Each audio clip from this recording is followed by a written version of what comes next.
waxaan ku waa si fiican haddii aad meesha guri nooga hesho waan u guuranaa dhib ma lahan laakiinse maadaama hadda dee aad degdeg igaga dhigtay waxaan rabaa maxaa la dhahdaa gurigaada inaad lacagtiisa aad bixiso uuna inoo xidhnaado intaan anigu aan ka diyaar garoobayn gurigeygii hawshayda aan isku toosisanay cabdiqaadir oo lacag uu haystay oo kusii bixiyo kirada iyo hawsha uu kusii bixiyo laakiinse wixii igu yidhi haddii aanad diyaar u ahayn guriga isla caawada aan kuu sheegay 3 days kadib aanad ku guuri karahayn waan fasaxay inta guri kale laga helay iska sug ma rabtid inaad calashaan aniga dee meesha aan joogo ama meesha aan ka shaqeynay inaad igula noolaataan waxaan ku yidhi sidaas haddii aad sidaa qaldan aad adigu ii fahamtay diyaar baanu ahay haddaba lacagta shub 3 maalin ii qabo waan ku guuranaa insha allah may markii hore ka ahayd dhib ma lahan iska dhaafo dee tiigoor waxaan ku yidhi haddan baad go-aanka ii sheegtay isla hadda intaynu wada taagnayn miyaad intaasoo dhan isbedbedelaysaa de anigu waan idhi laakiinse hadda waan kula qaatay waan u guurayaa diyaar baanu ahay cabdiqaadirow uu xanaaqay habeenkii casho qurux badan oo aan u diyaariyey anigoo ooridiisiiyo qurux badan oo meesha fadhiya awlaadiisiiyo qurux badan gurigiyo maasha allah wada ah ayaaba intuu saa kursi u fadhiistayba waxaan ku yidhi xabiiba shaydaanka iska naar sidii khayrka ku jira ilaahayba og haddii gurigaasi khayr noo leyna waan u wada guurana haddaanu khayr noo lahayna uma wada guurano cashada cun casadii buu qabtay wuxuu igu yidhi casadan aad ila hor cararayso horta wax niyadoo aan haba yaraatay aan u hayaa ma jirto adigu qaad waxaad ka cuni karto ka cun wixii kalena halkaa iska dhig waxaan ku yidhi maxaan kugu sameeyey hadda waxaan kugu sameeyay caawa aad cashadaada u diidaysa aad aniga xataa qalbigaada iga jibinaysaa muxuu yahay asalba gabadh usoo jeeda ma tihid oo rabta inay maxaa la dhahdaa reerkeeda iyo nolosheeda ay hore usii wadato caawana go-aan baan anigu qaatay go-aankaan qaatayna waa inaan maxaa la dhahdaa caruurtan iyo adigu aan idinka dhex baxo meeshaa shaqadaydu ay tahay aan u wareego haddana inta dharay guriga iga taala waan qaadanayaa isla caawna lagama yaabo in aan guriga seexdo degbajaan bay ilekaatay dhinacan iyo dhinacan baan fiiriyey maxaa kugu dhacay baan ku wadi cabdiqaadiro wax alla waxaan ku sameeyey fikiro malaha 8 sano iyo samtiga aan wada nooleen xataa hal habeenon erey qaldan aan idhi waan baare waan raadiyo waan waay waxaad isbedelo adiga xaggaaga oo uu kugu arkay ma jirtaa maye dabadeed waxaa dhacday waan dharkiisii isagoo boorso ku guranayo halkan shanda taala 2 shandadood intuu cabaystay qaybna jaakadihii ku gurtay boorsadii qaybna dharkii kale ku guranaya mid yaroo dhabarkaana ku guranaya waxa la wixii sharabaadii alaab guriga u taalay sagsaantii oo dhan ayaan ag istaaga waxaan ku wadi waxaad ii sheegtaa walaalo ma wax anigu aan kugu sameeyey oo aan garanayaa ma jirtay ma wax kaloo aad guriga kaga baxdo iyo hawlo kaloo adiga dee kuu gaara oo adiga qarinaysaa jira wixii ku dhimay wax alla waxaan kaa qarnay wax ii qarsoontoona ma jiro laakiinse gabadh kani adag baa tahay anigoo safarka imidayo intaasoo dhan idii shaqeynay intaasoo waqtigii ku geliyey baad igu soo hadal celisay caawa markaan sheekada kuu sheegay inaad ila qaadatay ahayd markiiba dee walaal haddaan markii horeyse kula qaaday waa markii labaad baan kula qaatay aan isku raacno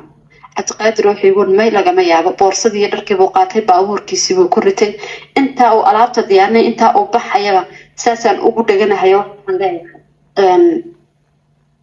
xabiibi awlaadaadii anigu toona kaama maarano waa qof xanjadiisa meel usii taalo ujeedadiisu waxa weeye inaad isku xanaaqdaan bis gabadh xanjaa meel usii dhiljisan gabadh baa sugaysa gabadh baa u diyaarsan weye hablow nagowan kuu sheega haddaa aragto ninka oo ujeedo la-aan iska xanaajinaya waxbaa jira haddaad ninoo adiguna aragto gabadha ujeedo la-aan iska xanaajinaysa lacag bay rabtaa waxbaa khaldan gabadha waa loo laabaa hablaha dumarka yaa shandadaale waxaa loogu ridaa hablaha ma fahanti markaa way nafisaysaa laakiin ragga laftirkooda xanjaa meel ugu dhejisan ku soo dabadeed saasaan cabdiqaadir oo aan kuleytigiisa ama jaatigiisa saa u qabsaday waxaan ku odhi ilmahaaga maanta quruxda badan ee bacbuca ee ilaahay quruxda iyo haybadaa siiyey iyo aniga meel aad nagaga dhaqaaqi kartay meel aad nagaga tegi kartaa toona ma jirto cabdiqaadir waxaan u maleeyay inuu aanu dee maskaxiyanba malaha aanu dariif u ahayn halkan baan soo qaadayo inantii hore maaliga xanuunsatay tahliil la iigu soo dhigay ayabaan saa ugu rusheeyey qur-aan baan ku akhriyey inankii markaan qur-aanka ku akhriyaan kuur haddaba hadaladii markii hore aad lahayd bal hadda idhay inteediibuu deeta idhahay markaad qur-aankii tahliisha ku akhriyayso gabadh buu ninku arkay ku soco cabdiqaadir intuu saa ii qabtay maxaa la idhahdaa garabkayga intuu saa ii qabtay uu labadeedii gacmood uu saa iskugu keenay ayaa wuxuu igu yiri idhagayso maalinkii ay hooyadii ifkay keentay ay i dhashay ma waxay kugu tiri adigan kuu dhalay ninkan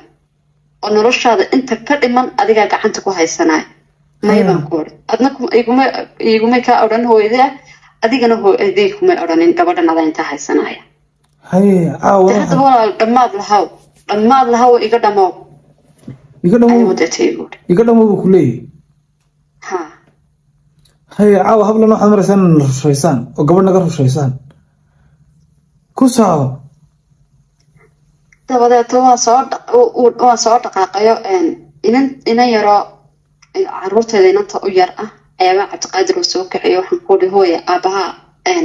inankii adiga haddii loo eego adiguu ku jecel yahay waxaad ku tiraahdaa aaba haddii aad adigu naga tagtay yaa aaba noo noqonaya inantii reer hadalkeedii intuu saa u dhageystay wuxuu ku uri aaba idinkama tegaye shaqadii baan aadaya waan soo noqonaya adigu inankii markaan cabaar cabdiqaadir oo sidaan usii wada hadalnay intii hore dhan wanaag baanu ku wada hadlaynay laakiin hadalkiibaa naga taagtaagmay hadalkiibaa naga xumaaday annagoon weligeeba intaa aanu hadal naga xumaan aanu naga taagtaagmin wuu qaaday gebigeygiba intuu saa ii qabtay uu sidaa ii daalifeeyey cabdiqaadirow ayuu t v iyo fadhigii iyo wixii halka wada yaalaya miis t v-ga agyaala ayuu saa iigu tuura adkaata hadduu gacanta kuu qaado bis waayo ku soco miiskii markuu saa iigu tuuray t v-ga agtiisa waxa yaalay maxaa la dhahdaa dhalo quraarada oo flower uu ku jiro ubax uu ku jirayba ayaa yaalay dhaladiiba cabdiqaadir uu soo dhacday dabadeed waxay iga gashay halkaa gacanta oo burcaaba iga gashay intay jabtay isagoo arkay inuu aniga dhiigiga yimid oo dhiigiga socdo ayaabuu albaabka ka baxay albaabkiiba noo sii xidhay wuu iska tegay caruurtiibaa oyday caruurtiibaa idhi hooyo maxaa la dhahdaa boolis baan wacaynaa deeto waxaan kuuhi hooyo ha wicina aabihiin maxaa la dhahdaa wuu xanaaqsayay rag bay isku soo dhaceen baan u malaynaya caruurtii baan xareeyey alaabtii baan gurigii kala hagaajiyey waxaan garaacay cabdiqaadir oo saaxiibkii waxaa kuuhi walaal caawa odaygii xanaaqsan baa naga soo tegay kolleyna dee adigu uu kusoo gaadhayaa baan u malaynayaa haddii uu kusoo gaadho bal walaal soo dejiyo waxaad ku tidhaahdaa maxaa la maxaad ka cabanaysaa bal walaal intaad la soo hadli karta lasoo hada hayebu igu uri cabdiqaadir habeenkii sidii baan ku seexday waagu uu iigu bariyey maalinkii dambe maqribadii ayabaan taleefonkiisii garaacay taleefonkiisi wuu ii dhacay waa layga qaban waayey waxaan walaacay haddana saaxiibkii waxaan ku walaalma ku soo gaadhay wixii ku walaalmay waxaan u malaynaya hudhaaladii meelahaasuu seexday laakiin ma arkin wuxuu la hadlay aniga habar yartay ayuu ninkaygu la hadlay laakiin hablo raggan warna waxaad ku samaysaan sheega qof isbedelayo keligii dunida ma jiro waxaanoo nina is wada bedelaya waxaa laga yaabaa shaxshaxdood ilowdiin waxaa laga yaabaa markuu habeenkii kusoo garaaco isagoo shaqada ku jiro inaad waan daalanay waxaa laga yaabaa inaad dumar baratay oo gurigii dumar saa u dhex yaacayaan waxaa laga yaabaa runta sheega laftirkiinu no ku soco cabdiqaadiro habaryartay buu la hadlay wuxuu ku yidhi maxaa la dhahdaa maama caawa gurigii waan kasoo baxay maxaa la dhahdaa dee asmana gacanna waan u qaaday adigu waxbaa naga yara dhex dhacay wixii dhacayna waan dee adigana waan kaa raaligelinaya iyadana waan ka raaligelinayaa dee maxaa la dhahdaa waan cadhooday qof cadhooday baa noqday marka maama haddii inantaadu ay shalay toole hadalkayga ay mar walba maqli jirto waxaan idhaahdaba ay maqli jirtay maanta inantaadu way igu soo taagan tahay awlaada labada awlaadu ilaahayna kala siiyey mana rabo inaan iyada hooyo maxaa la idhahdaa aan waco aan la hadlo laakiinse waxaan iyada u sheegi lahaaba adaan kuu sheegay waayahay bay deeta ku tidhi maama way la hadhadashay aduu shaydaanka iska naar bay ku tidhi way abisay dee caruurtaadii reerkaaga cid kuu dhaantaa ma jirtaba maxaa la idhaha ay ku tidhi ooyo reer hore reer dambe ma gaadho haddii aad meel kale aad u socoto reerkaaga hore reer dambe oo kuu gaadhayo kuu dhisma haba yaraatay ma jirto wuxuu ku hooyo reer hore ama reer dambe hay gaadha ama yaanu weligiiba gaadhin laakiinse inantaadii aniga way noo kala dhammaatay wixii maxaa la dhahdaa meher ay igu lahaydna waan siinayaa sidaasaanay hooyo igaga furan tahay 2 dalqadood baana furay buu ku hore hooyo cabdiqaadirow intaa markuu hooyo kuudhi daqiiqadiiba hooyo oo isoo wacday arrintii oo dhan bay ila wadaagtay aniga naxdinaya ama kaag bay igu noqotay ninkaygii aan jeclahay oo weliba waqti xaadirkan uu dalqada iisoo yeedhiyay aan ka rabo in cabdiqaadir isagoo degan uu gurigii uu kusoo laabto in maxaa la idhahdaa ehelkii asxaabtiisii ay soo ladqabeeyaan in la iisoo celiyo aan rabo anigoo rabin inuu gurigaygu burbur ayaaba isla maalimo gudahood uu ku burbura maxaa dareentay markii laguu sheegay sidee xaaladaada noqotay marka hooyo kusoo wacday cabdiqaadir hooyo markay soo wacday horta markiiba ilamay wadaagin oo iimay sheegin way ila yara hadashay aduu way iwaanisay waxay doontay inay dee waxa aan ku sameeyey ay ogaato waxay ku hooyo waa inagii waxaad ninkaaga ku samaysay ii sheeg waxaan ku hooyo wax allo waxaan midhahda caawa qodobkaasa u yaro waan ku sameeyey haba yaraateen ma jirto muxuu adiga ku odhi deeta waxay igu tiri hooyo wuxuu igu odhi dee ninka gabadha waanu kala dhammaanay intaa cabdiqaadir oo marka ay igu tiri waxaan ku hooyo ma afkun buu ku yidhi mise dalqad buu ku yeedhiyay haayo dalqad buu i yeedhi hooyo weliba 2 dalqadood buu kugu furay cabdiqaadiro waxaa sameeyey inankayga cunod taleefon yara uu haystay ayabaan aan whatsapp ku samaystay maamadii taleefonkii markiiba waan ku damiyey anaa kula soo hadlayaan kuuri madaxay xanuunay waan dawaqay meeshii tvga fadhiga aan saa u fadhiyay baan sidaa u fadhiistay number baan markii whatsapp ku samaystay waan wacay wuu iga qabtay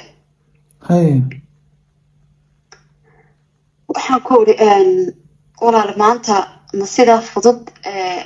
ayaamaha kooban ayaabay nolosheena dhan u burburtay waqtigay nolosha samaysanaynay bilay inagu qaadatay in aynu nolosheena kasoo baaraan degno laakiin maanta burburinteedii ma ayaamo kooban bay kugu qaadatay haabeegoodhe cabdiqaadir waxaan heer u gaadhay in aan ku dhahdo maanta wax walo aad igu xukuntaba diyaar baanu ahay laakiinse waxaan kaa codsanayaa isla saacadaha gudahooga aad ifurtay in aad rajacto i tidhaahdo adoo ooyiyo marka ood baryaysa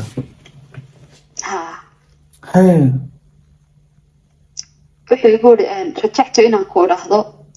maanta maxaa la idhahdaa aniga aabbahay ma noola hadda xitaa haddii la igu dhahda buuri aabbahaaba soo noolaanayo maanta ifka dib loo soo istaajinaya ayabaana rajacto ku dhahay intaa markii igu uri waan niyadjabay cabdiqaadiro waan ooyey waan murugooday anigoo barooranayo ooyayaan taleefonkii kala hadlayaa caruurtiisa wayga wada ag ooyeysaa in yar xataa naxariis ima muujinin wuu igu dhigay taleefonkii baloog buu isaaray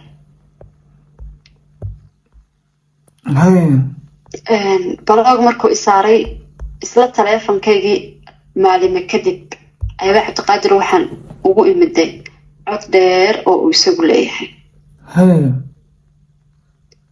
codkiisii markaan saa whatsappkiisii aan u arkay codkii eegay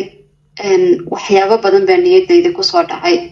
waxaa niyadayda kusoo dhacay maadaamaan xalay aan dee 2 habeen ka hor aan ka tuugayay inuu rajactoy dhaho aan xaalado badan aan u sheegtay aan noloshii aan wax badan aan xasuusiyey inuu rajactoy usoo dhacay codkan waxaa niyadayda ku quflay inuu ninkaygii oo rajactoy intuu idhi weliba igula safar baan kusoo jiraa caruurtii reerka iyo adigaba waan kugu soo socdaa ayaa niyadda gashtay codkii baan cabdiqaadir oo furay wuxuu leeyahay asmaay waan ku salaamay adiga iyo caruurteedaba inaad ii caafimaad qabtaan baan rajaynayaa insha allah biidmillaahi kariim laba qof oo walaal markii horena isbartabeynay maantana dee calaf wuu kala geeyey laakiin wax walba waa qadarta ilaahay laakiinse waxaad niyadaada aad ku haysaa waxaan anigu maanta kaaga tegay wax aad adigu igu samaysay maaha laakiinse aniga ayay iga soo go'day in aan kaa tago walaal waxaanan kuu sheegayaa inaan nolol kale aan samaystay wixii aad meher aad igu leedahayna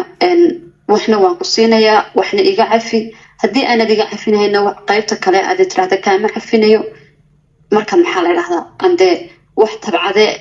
kharashkan hadda aan bixinayo kadib ayaaban maxaa la idhahdaa bixin doona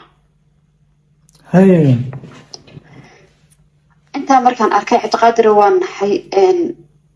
cod baan u duuba waxaan ku wari walaal meherkaygii horeysa iyo dambeysa wixii aad dee uu ii noqon lahaaba haddii aad haysiy haddaanad hayninba aakhriye adduunba anaa kaa cafiyey aniga awlaadeyda aabahood baa tahay haddii aad sidaa fudud maanta aad gabadh aad iiga doorsato eed iiga tagtay dee shalayna ilaahayo waalidkayga ayaabaa i ag joogay oo garab ii ahaa maantood dee awlaad igu soo biirtayna dee alla wakiilshay baan ku uri okay hablo ninkaa hadhow hadduu ku soo noqdo ma ka yeeli leydeen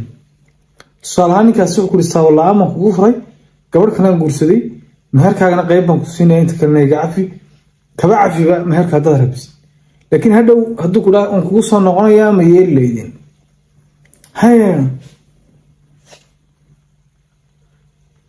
cabdiqaadir oo halkiibaan maxaa la idhahdaa codkii markaan u duubay oo codkii aan arkay inuu dhageystay aniguna maxaa la idhaha blogna ma saarin taleefonkayga halkaasaan iska dhigay caruurtiisa haddii uu lasoo hadlo waa ii farxad haddii uu lasoo hadli waayana dhib ma lahan waxaa soo hadhay gurigii iyo noloshii iyo kiradii iyo wixii uu bixinayay mas-uuliyaddii intii daninimo uu isagu hayay bil baan gurigii kusii jirnay lacagtii kiradii baana nagu yeeshay maxaa la idhahdaa waxala wixii dee maxaa la idhaha soo dhacayay oo dhan kharashkoodii baa na nooga baahday aduu wixii oo dhan baan isku xisaabiyey lacag waxaan nagu yeeshay 1,500 adigu ma shaqayn jirin marka anigu ma shaqayn jirin isagunbaa noo shaqayn jira anuu caruurtaan hayay gurigunbaa joogtay waa dhaldhalaysay habaryar baan la hadlay deet waxaan ku dhahay lacagta intaa leeg baana nagu yeeshay dee ninkan maxaa la idhahdaa guriga waan kasoo guurayaa adaan kuu soo guurayaa kharashkan ha la iga soo bixiyo aduu habaryar baa wacday kharashka wuxuu ihi anigu $1 oo dhexda ka daroosho aan bixinaya ama €1 aan bixinaya haba yaraatee ma jirta gabadhiini iyo awlaadiini dee raadsadoo idinkusaad u xelinaysan idinkeedii taala lacagtii baa la iisoo habaryar iyo aduu wiilal ay dhashay baa iisoo ururiyey lacagtii waa layga bixiyey gurigii waan kasoo guuray alaabtaydii cabdiqaadirow wax aan kasoo qaatay haba yaraatee ma jirto aan ka ahayn labada ilmood sariirahoodii iyo dharkaygii iyo tv-ga wixii kale oo dhan waxaan siiyey wixii dad daris ilaahaa ayabaan wada sii siiyey waayo sababtoo alaabtan haddii aan soo qaato ama jiifkan iyo waxaan aan soo wada qaato ma rabo xaaladda aan ku jiro in maxaa la dhaha ay xasuus iigu darsanto ama ay dee waxaan sii xasuusto halkaa waxaa aan kaga soo baxay cabdiqaadirow noloshaydii anigii ilmahaygiiyo sawjkaygii noloshii quruxda badnayd ee ii dhisnayd oo 3 maalmood gudahood ka burburta waxaan gurigii habaryartaydii aan kusii noolaa muddo 4 sannadood cabdiqaadir ayaan kusii noolaa 4 sannadoodna hal habeen ma isku dayin in aan ama qof kale xidhiir la sameeyo ama maxaa la idhahdaa aan dee nolol kale aan is idhaahdo nolol kale samee ma isku dayin waxaa keliyaatee intaasoo dhan aan qabanayay baa waxay ahayd inaan caruurtaydii korsado inaan maxaa la idhahdaa aan shaqaysto inaan wax sii barto noloshaydii baan adu meel ka soo saaray cabdiqaadir oo 4 sannadood maadaama aan intaa qabsanayay waxa aan noqday gabadh adag waxaan noqday gabadh dhibkii hore ee ku dhacay wax badan maxaa la idhahdaa ka qaadatay oo maxaa la idhahdaa dee wax badan كبرتي go-aan ka gaadhay inay maxaa la dhahdaa nin dambe aanay aaminin ama nin dambe aanay wanaagiisa aanay maxaa la dhahdaa sii eegin. هاي أظن إذا حماية رجل إذا ما حماية تسوى قرض تاس وأنا تكتشف صار يهبله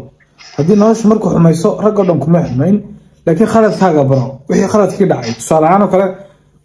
قف كاستقلت بوكلاب قرض حاجة برا أنت قف كلب لآدنا قرض وكوس إني قف كلا صار لهاي أدوك حاجة برا go-aan kaaga listigaaga ku soco goorta guursanayso in adiga commerce soo saarto in carruurtaada meel gaarsiiso in isku filnaato in birika maalin hadii wax kugu dhacaan wax kasto imaada adigu dhabarka u dhigan karto laakiin hadda qalad uu qof kugu sameeyay noloshaada u baabiso tiray rag dhan baa xun ma xuma imsa nafsi baxay oo badani marka adigu qaladkaaga sax first step asamayso ana qaladkaaga saxay ku soco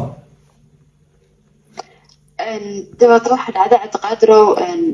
muddo markaan sidii aan ku joogay gabar waxaan odaydee adduun meel dhigatay oo shaqaysatay baan noqday gaari baan iibsaday gaarigii markaan iibsaday caruurtaydii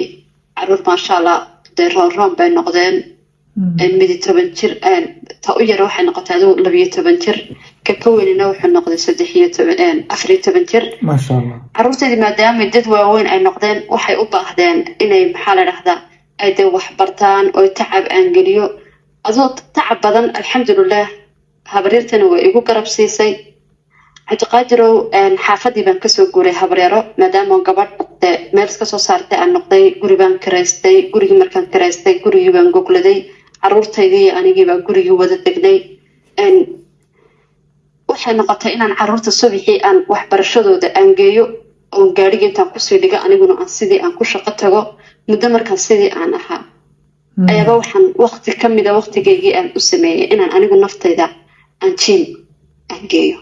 هاي الناس بستيد ها تيم بان قلي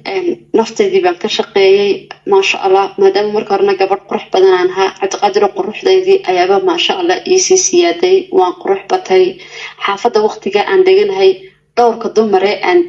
دقن وحان هاي قبل كادح موقتا وكادح ترماما ما شاء الله هاي Cabdiqaadir هالكا مركا أي مرسو muddo sidii aan dee jiimkii hawshii aan sidii ugu jiray ayaaba waxa dhacday maalimaha ka mid ah inaan isbaranay inan Soomaaliyeed هاي حاجة صبرت مرة anigoo markaas intaan jiimka kasoo baxay caruurta yaryar intaan usoo adeegay aan rabo maxaa la dhahdaa inaan dee caruurta intaan iskoolka kasii qaado inaan guriga tago ayaaban wiil meel isku baranay adoo alaab ka iibsanay wadadu taagna adigu inta badan hablaha wadadan ka barana wiilashu inta badan wadada taagin inaan bas raacaysa inaan tukaan Soomaaliyeed si galisa inaan abti fiicanta quruxay halkaas la iska barta qurbaha ku soo dawladda waxa dhacday inankii markaan isbaranay halkii baan maxaa la dhahaa yar wada hadalnay adoo waa wada sheekaysanay inankan Cabdiqaadir inta anigu aan la hadlayo isagu indhihiisa indhaha isfiiriyaan daayo anigu saa iigu maqayahayo mar ilaa ma suulkayga lugtu saa u eegaya marna wuxuu saa u eegaya ilaa ma suniyahayga korkooda saasuu ii dhamaystiraya jidhkaagu aduu anigu daawanaya oo khaldinkaas hee dabadeeto inankii baan deeto wuxuu igu nambarkaaga rabaa wala inaad ii qorto nambarkii baan inankii u qoray maxaa la dhahdaa snapkiisii baan ka qortay maxaa la dhahaa inankii aduu wuxuu igu dhi caawa markay saacadu tahay 9 habeenimo ayaabaan soo wada hadlayna haddii ilaahay qadaro waqtigaasaan kusoo wacay waqtigaasna aniga jaanis hayaan hayabaan deeto ku wuri waan soo baxay gurigaygii baan imiday caruurtii baan ku qabsaday gurigii markaan miday inankii baan la hadlay teleefankiisii ayaan maxaa la dhahdaa assalaamu calaykum ugu qoray markii uu ii soo jawaabay intaanu qoraalkaygii markuu soo jawaabay aan rabay inaan qoraalka wada hadlo call degdeg ah iga soo wacay wicitaan caadi call buu ka soo wacay wuu soo wacay telefoon caadi telefoon caadi telefoonkii markuu iga soo wacay waan ka qabtay waan wada hadalnay in cabaare baan wada sheekaysananay wuxuu ii sheegay magaciisii maxaa la dhahdaa reer qansixiisii waan iswaraysanay anigoo reer qansaxaasaanay ana reer quracaasaanay adu waan isku nimidno 2 qof waxaan noqonayba isku reer ah cabdiqaadirow inankani waa inan anigu waqtiga aqoon saas oo malihi oo markuu de face to face iga hor imaaday aqoon saas oo aan idhaahdo maanta hebel waan garanayaa muu ahayn laakiinse waa inan youtubera oo caana oo maxaa la dhahdaa dadka badankoodu ay garanayaan markuu magaciisa ii sheegay maxaa la dhahdaa midiyihiisa waxa uu ku soo galay waxa ugu qoran eegay